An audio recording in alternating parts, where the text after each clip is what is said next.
All right, custom history OG, custom OG history. I don't know what's up with the snowflakes. We're going to make a newer, better intro video one day when we learn how to do it. Glad you're here. And there's going to be a crazy monster pop up. Be ready. Oh, sorry. Tea or coffee. How you doing, Greg? Doing all right. I think this young lady's much easier on the eyes than that monster we just saw. That was you, man. I look like that when I get out of bed. Horny has context here with Miss Chrissy. Has, orchestral arrangements and such. Blowing instruments. Yeah, I know, guys. Sorry. So, she's the one that touches herself. So. The thing about this, I actually think Chrissy would appreciate that. She always was used a lot of humor and subversive stuff in her performances. In case you can't tell, guys, we're gonna do a video on Chrissy Amphlett from the Divinyls on our other channel. History. So yes.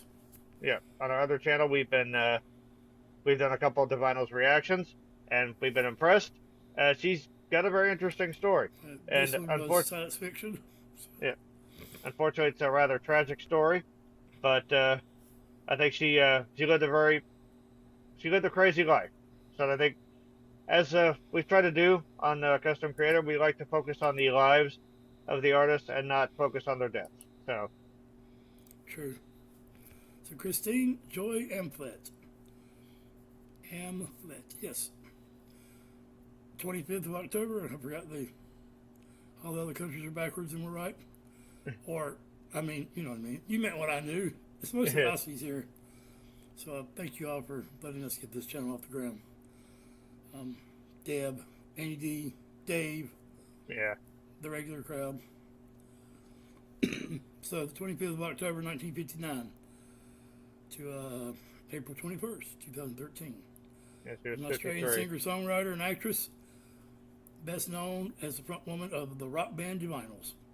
She was notable for her brash, overtly sexy persona and subversive humor in lyrics, performances, and media interviews. Interview sounds interesting. Amphlett, Jeremy Paul, and guitarist Mark McKenty. There you go. Daniel's McKenty formed Divinyls in Sydney, 1980, which was ironically when John Farnham sang "Help" to the Queen in 1980 for the first time. Correct me if I'm wrong. John Farnham being the Elvis, Michael Jackson, and Hank Williams of Australia. No doubt. The Australian national anthem comes second to "You're the Voice." Amphlett. Oh, didn't read that. The band underwent various lineup changes before dissolving in '96.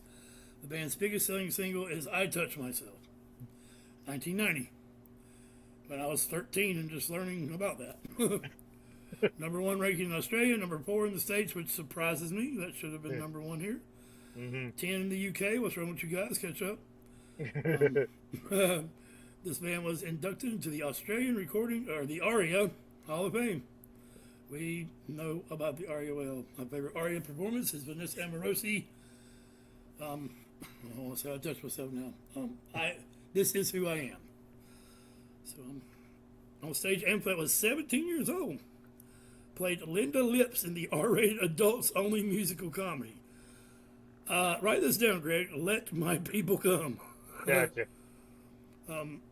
Starred in the musical Blood Brothers in '88. Portrayed Judy Garland, which is, of course, Wizard of Oz, Dorothy, in multiple productions of The Boy from Oz.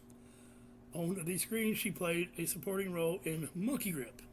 I don't even want to know. Now, if I'm not mistaken, though, it was Monkey Grip. The director discovered them at a bar or like a pub or something, and actually invited them to not only have parts of the movie, but to do the entire soundtrack. So that's how they got their start, was with the movie Monkey Grip, if I'm remembering right. I'm looking over here. It just says she was born in Sydney, or maybe it said they formed the band. She was born in Geelong, Victoria, Australia. Yeah. And she died in New York City. Wow. rock and new wave. Virgin Records, of course, being a label, that makes sense. The Sydney Opera House in 1980, there you go. 6 albums. Hall of Fame, yeah. Amphlett performed Divinyls and other songs with a 30-piece orchestra in the Australian Rock Symphony in January 2010. Anyone's got links to that, I'd love to see that. 2011, she released a single summer song under the name The Tulips. The band consisting of Amphlett, Charlie Drayton, of course, the drummer for Cold Chisel now, and Craig Jarrett Johnson. It was used in the soundtrack of the film The Music Never Stopped. And we'll give a shout out to I've seen Sexualized again. Oh my God, the drummer for Cold Chisel that passed away. The sexual threw me off. Oh man. Okay, he's looking up. I'm pretty sure it's Steve Prestwich. Yeah, it's Steve Prestwich. Yeah, okay. Yeah, you sorry. got it right as it popped up on my screen. Definitely did not mean to forget that. Yeah. So we have today the life and death of the Divinyls, Chrissy Amphlett. So let's check some of this out. I've been to the black background back there.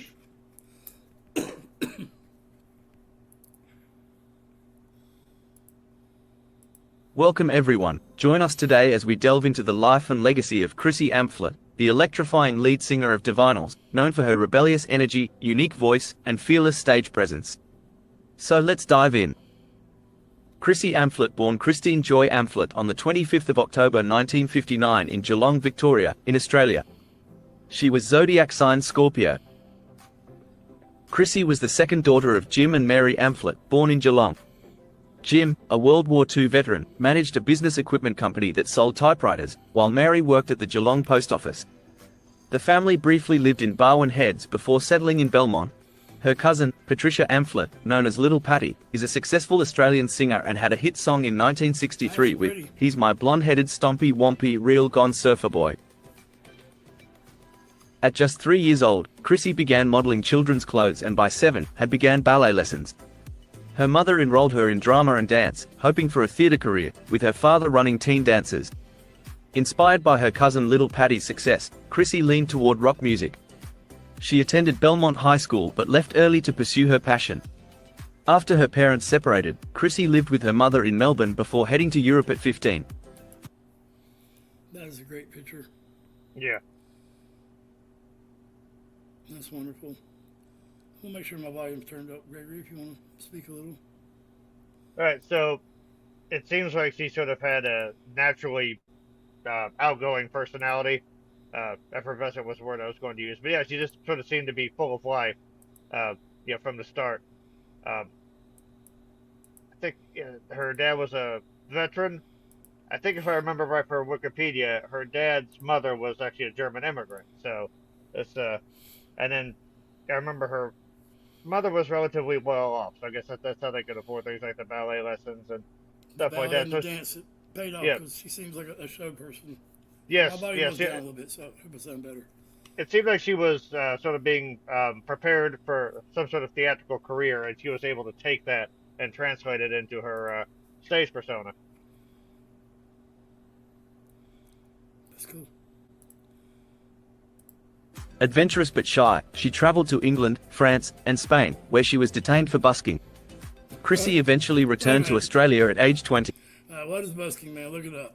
What's that? That is basically it's street performing. It's performing essentially. You perform on the street and have like a collection thing, and people can give you money. So, hoboing or essentially, yeah. Call it here. There is a word for it here. Ain't pantomiming, what the hell? Jaywalking, what the hell? He needs one of those. You're kind of jaywalking while you're pantomiming to be poor. Panhandling. Panhandling, yes. Yeah. That's what they call it here. I guess from the gold rush, maybe? You're handling your pan or... Right. Or Or just the pass around. holding a pan out for money. I'm not sure, but Don't the church do that every Sunday? yeah, I guess it's okay when they do it. Sorry. Sorry, not sorry. I mean, they do. Just pointing it out. All right. Busking. Busty busking. It's interesting that they said she was shy, but of course, granted, going through theater, dance, and stuff like that, that will cure you of that's good for, overcoming your inhibitions. So that had to be scary at first, but yeah, I mean, props to her. That takes courage to do that. Maybe that's what the sexual mystique is for, to take attention away from the regular Yes, her. to almost create like an alternate persona that people can pay attention to, and the real her Best can thing be to said. do if you want to take your attention off of a woman's face is to wear cleavage hanging out. Steve-O, I think, from Jackass, real quick, wore a camera in between the fake boobs, even though every guy walked up and knew they were fake, but still couldn't help but look down at them. Yes. Lose eye contact. So this is what the women feel like. Yeah. All right.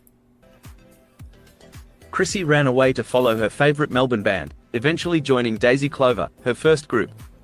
In 1971, she became a singer in One Ton Gypsy, a country rock band led by Ray Brown, but they made no recordings. During this time, she experimented with drugs and worked in a private hospital to support herself. Chrissy also understudied for Marsha Hines in the Australian production of Jesus Christ Superstar. I guess she didn't make that because we've seen that. Unless it's come around more than the time we've seen it. Yeah.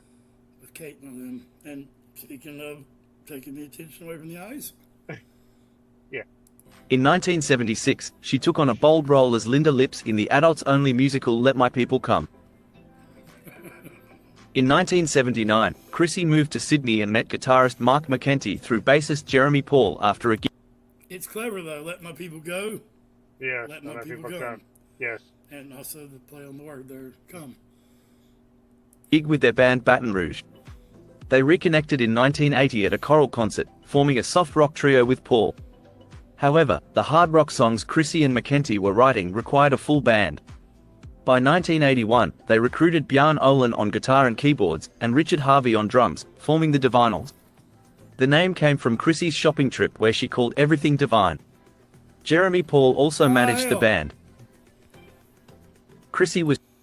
I assumed it had something to do with vinyl records. But that's cool. Mm-hmm. The vinyl. Yeah, that's cool. Oh man, I took the picture away. Sorry, I was gonna see if that helped me. Never mind. Sorry. Was shy on stage until the Divinyl's new manager, Vince Lovegrove, encouraged her to create a theatrical persona in 1981. Inspired, she adopted a school uniform paired with suspenders and stockings, which liberated her performance. While the look mirrored AC/DC's Angus Young's schoolboy outfit, Chrissy's version sparked controversy, hinting at fetishism and sexual roleplay. Well, I don't think she was hinting. Look at her hand. Yeah. That's not a hint. I mean, it could be demonized, but I mean, the fundamental people that demonize it are the ones that tell us to go fornicate, I'm assuming. That's So, crazy how that works, the isn't it? great words of Bill Hicks. And also, like, all that stuff is, the more people complain about that, that's free press for the band. And pretty sure she knew that. And the Satanic Panic here in America just made more bands lean into it. she's much easier on the eyes than Angus. I'm going to say that. But you did say that in a reaction, and I was like, well, what the hell are you talking about? But yeah, so if you're going to demonize her, demonize Angus for running around like a little boy. He's like 70 years old and still wearing that thing, so, Right, which looks, it's not a good it's look. not right this day and time. It really isn't, yeah. As the Divinyls gained a following playing pubs in King's Cross, Australian director Ken Cameron noticed them and chose the band for his movie's soundtrack. Bassist and manager Jeremy Paul secured a recording contract with WEA Records for the project. Initially seen as a hard rock band, the Divinyls stood out with their blend of rock and catchy pop melodies. While labeled as pub rock or new wave, they didn't quite fit either. Their sound was too raw for pop, too accessible for heavy metal, making them a hard rock band with pop influences. Most Divinyl songs were co-written by Chrissy and guitarist McKenty, with I swear, I mean, you got Bob Dylan back there in the middle, you got Sting, you got George Michael over there on the end, you got another Sting, or... Okay, so the guy on the far right, the dude with the tall blonde hair, has got his arms crossed, showing the guns, all right? Yeah. Does he or does he not look like someone crossed Ren with Billy Idol? Yeah. Yeah. Cool. And there's Billy on the crack standing beside him.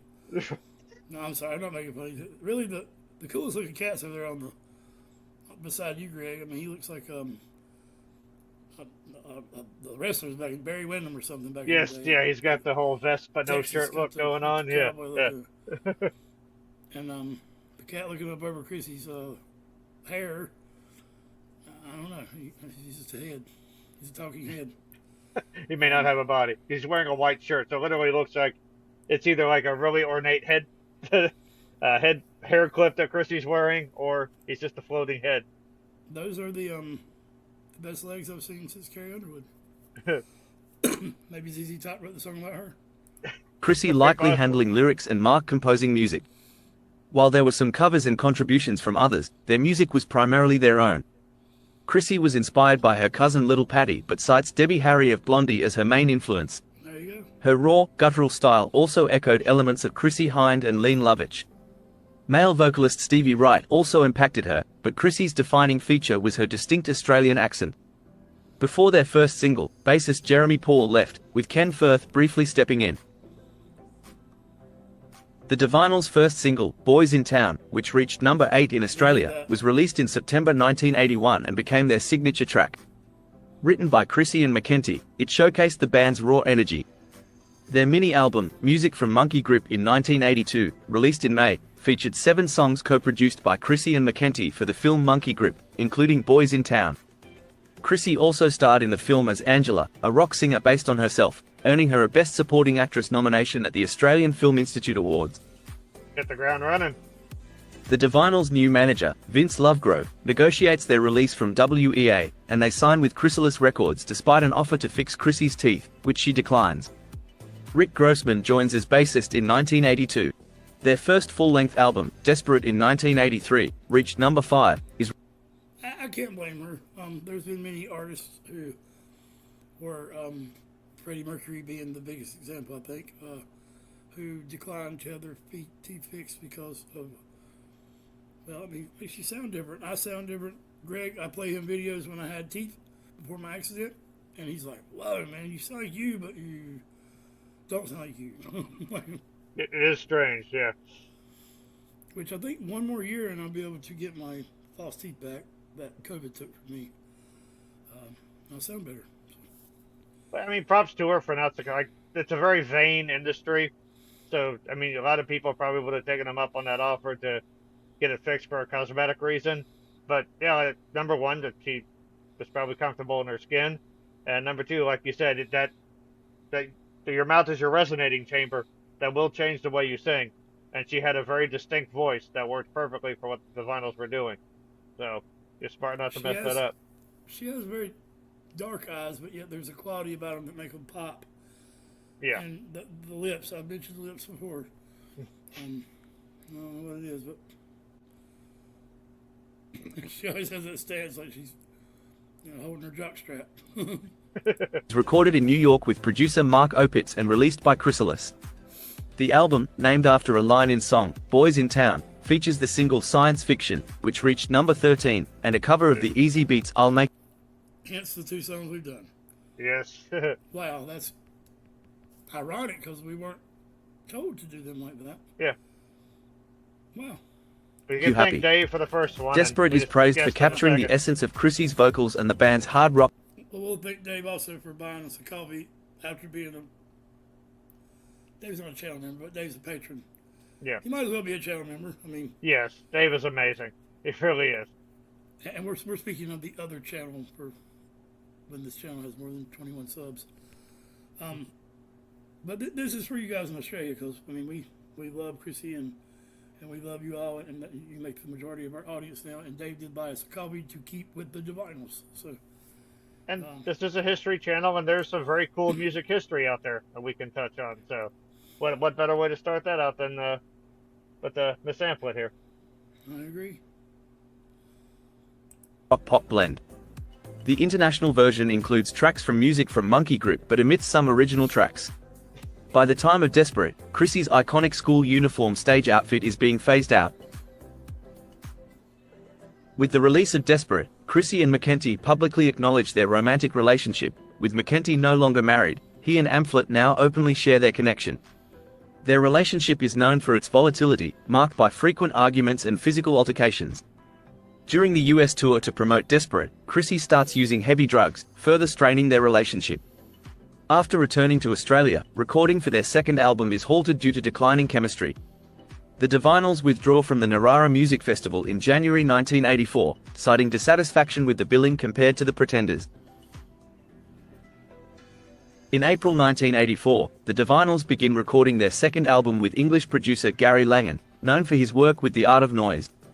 They released 2 singles in 1984, Good Die Young, reaching number 32, with a more ambitious sound, and In My Life, reaching number 47.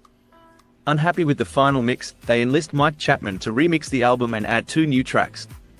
One of these, Pleasure and Pain, Australian number 11 and US number 76, becomes a major hit. Sleeping Beauty follows in 1985. Pleasure and Pain. We write that somewhere other than this chat. Pleasure and Pain and Sleeping Beauty are both songs that have been referenced in comments, but I will write them down. And reached number 50 in the charts. The international version of their second album includes 3 tracks from the Australian edition of Desperate that were previously replaced. Charles Fisher and Mark McEntee produced the new album's title track, What a Life. The recording of What a Life strains the Divinyls, leading to several changes in the lineup. Drummer Richard Is that Michael? Hutchins? Oh, man. Yeah, Hutchinson. It does look Yeah, it like looks Michael like Hutchins.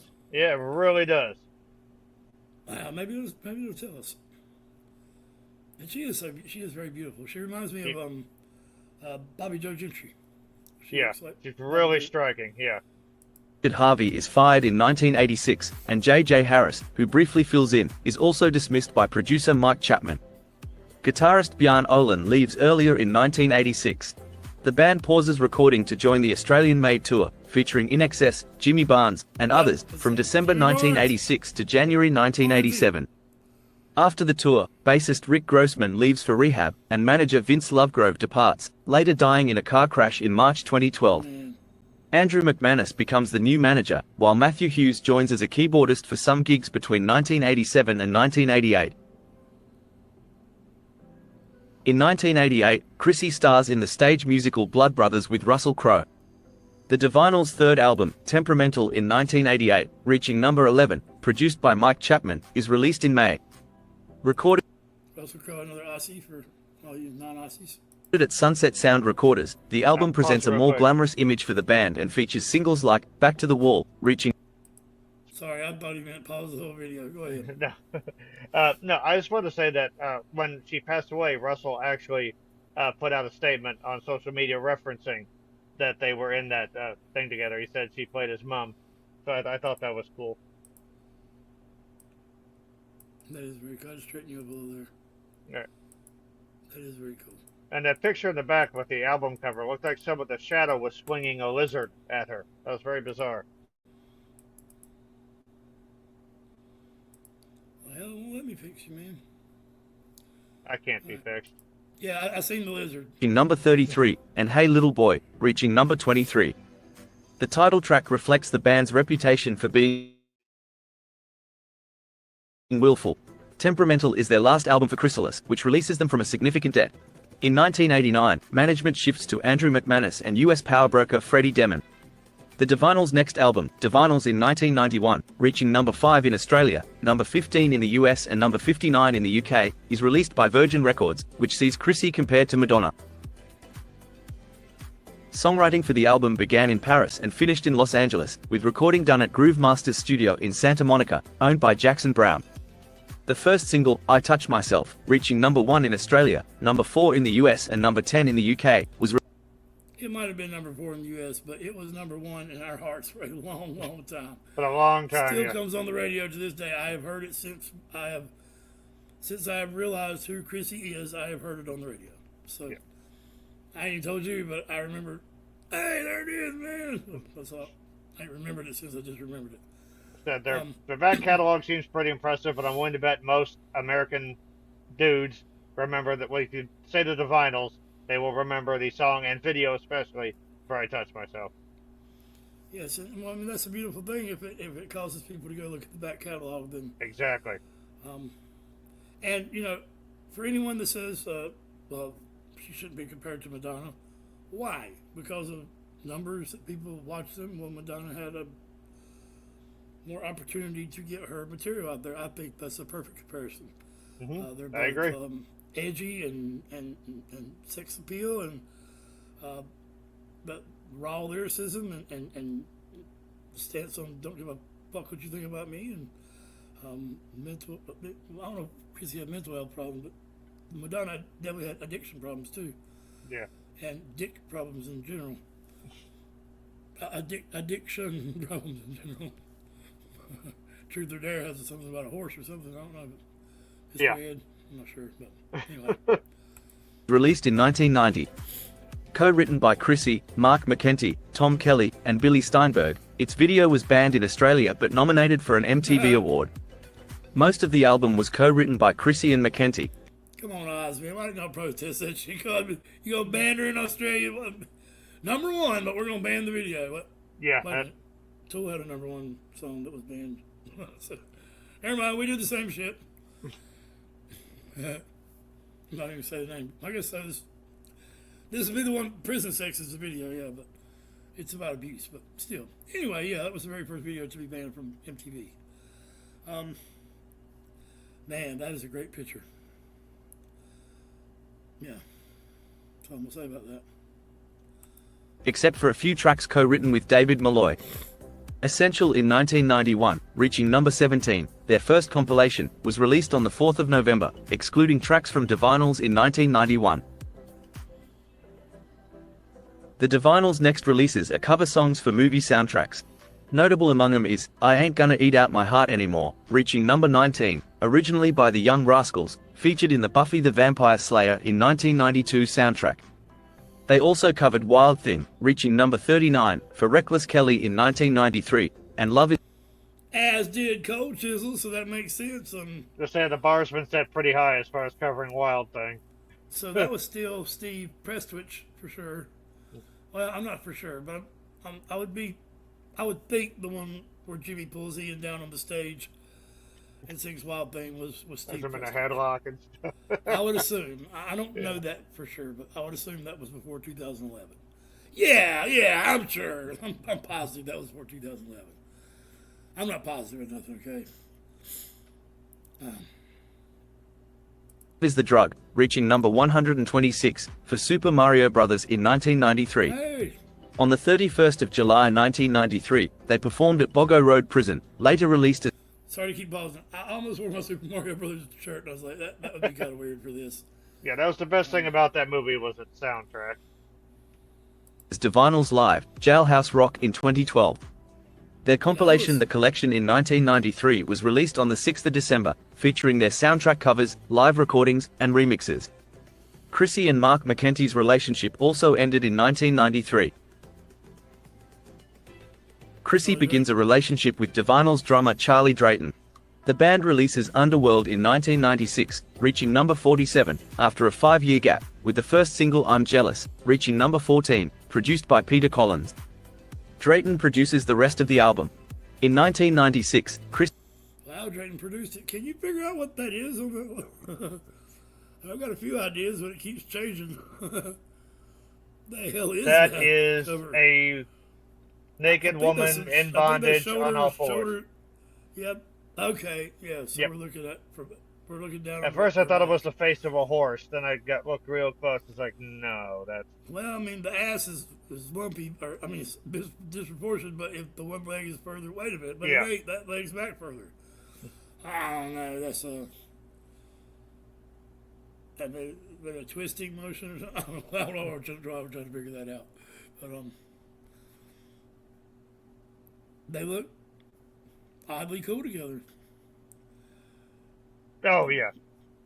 I mean, not the color of the skin, the hair, but yeah. I mean, His hair is it's really impressive. Two thumbs up for his hair. That's a pro to grow on. Yeah, that's yeah.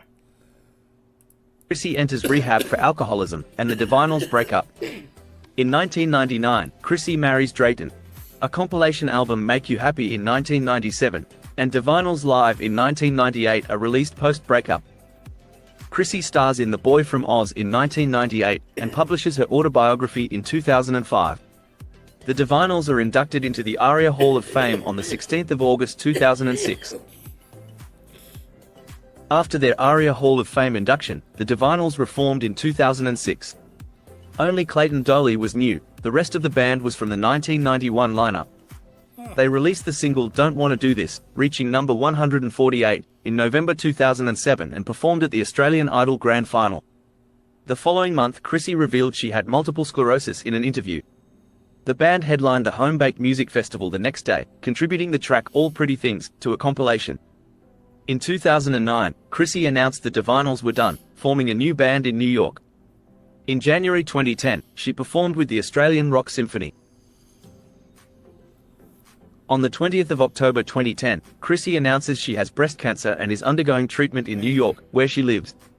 Due to her multiple sclerosis, she cannot receive radiation or chemotherapy. Her sister, Lee Forster, is also a breast cancer survivor. By the 24th of January 2011, Chrissy declares herself cancer-free. That same year, she releases Summer Song, with the Tulips, a group featuring her husband Charlie Drayton and Craig Jarrett Johnson. Drayton also later joins Cold Chisel as their drummer in 2011. Despite having a double mastectomy in 2010, sadly Chrissy succumbed to the disease on April 21, 2013, passing away peacefully in her sleep. She was 53 years old. And there you have it. Though her life was cut short, Chrissy Amphlett's influence and spirit live on through her music, forever cementing her place as an icon in the annals of rock history. Thank you for watching. Don't forget to like and subscribe for more videos just like this. Take care and bye for now.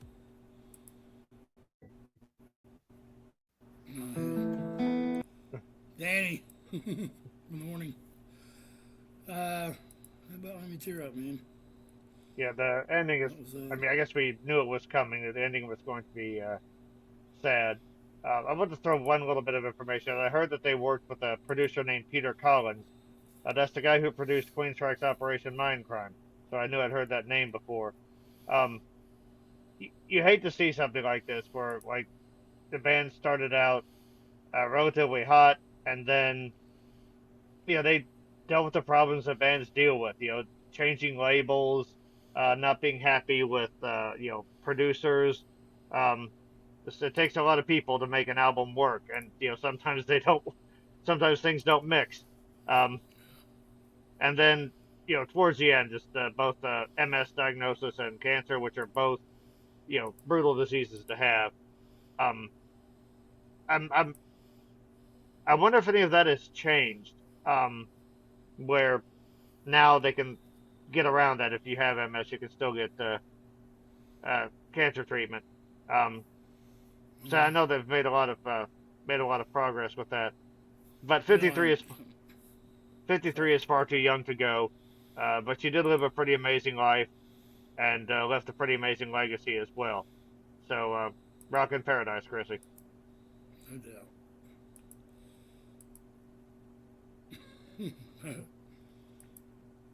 Yeah, we'll get to those. So, Yep. Yeah. Yeah, I've really enjoyed reacting to the Divinyls. Yeah, I have too. It's been great. Yeah.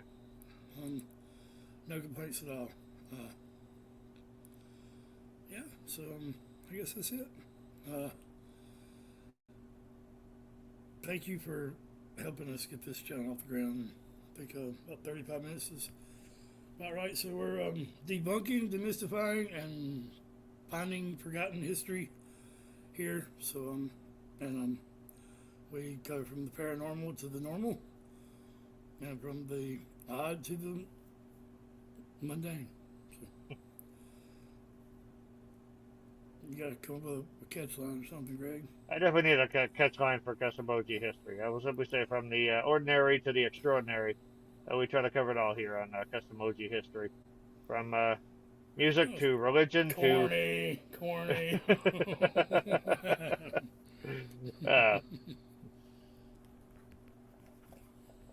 But we're here to make sure that people don't forget the past, so we're not condemned to repeat it. Although, you know. Chrissy, love you, girl. Love all you. Surprise fuck. Tina, Aussie Legend 2. Sorry, much love.